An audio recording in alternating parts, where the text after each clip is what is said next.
A lot of people in the industry got used to virtual production very quickly. They made a textbook on how to do it, and then they stopped there. One of the magic tricks for Dimension is that we're not playing by a playbook. The demo that we're doing starts with a hand-drawn storyboard. We're going to create a shot of 4 characters hiking in a forest. The demo is sort of a proof of concept for our special situation, which is 2 stages next to each other. We've got a motion capture next door in stage 2, and then we have the LED volume here. What's unique about today's demo is that we've introduced the idea of directable mid-ground characters virtually. So 2 of our characters are costume actors, and 2 of our characters are actually digital humans, MetaHumans in this case, that are being puppeteered in real time in our performance capture space. The background actors being directable means that you don't have to have pre-baked animation.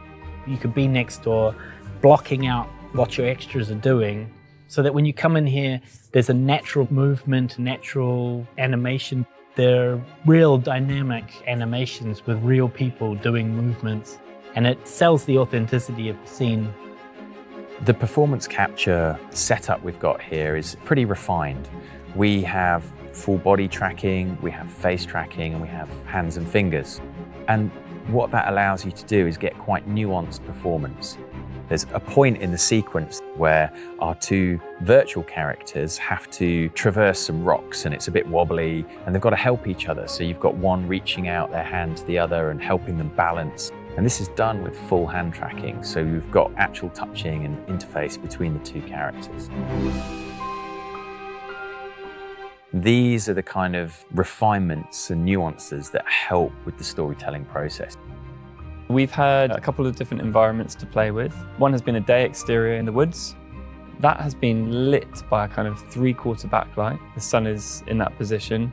And on set, we've got a combination of some soft lights, some kind of traditional film lights like sky panels, and some harder lights, mole beams, to create shafts of sunlight to match the background. Because the scene is dynamically lit, we can change all elements of the lighting live. We did prep a night scene, so we had some specially saved lights, but we were able to just flick a couple sub-levels and a couple snapshots and we're into the new scene. So it can be done in less than a minute. I think it has been impressive to see the switch from a day scene to a night scene. We've had a moonlight scene in the forest in the same world that's been built for the day scene, and hopping between the day scene with mole beams and the night scene with a 360 sky panel in the background to create that 3/4 backlight has been very easy. If you think about one of the key things you'd expect in virtual production, it's to have mid-ground characters, people that are filling your virtual world. And here we are doing it. We're able to not just put them in there, but make them fully interactive.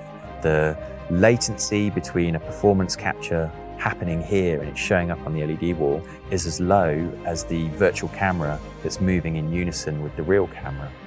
It's a space that doesn't stay still. There's always more to do in terms of bringing better fidelity, lowering cost, constantly looking at the landscape and seeing where can we go next with our capabilities.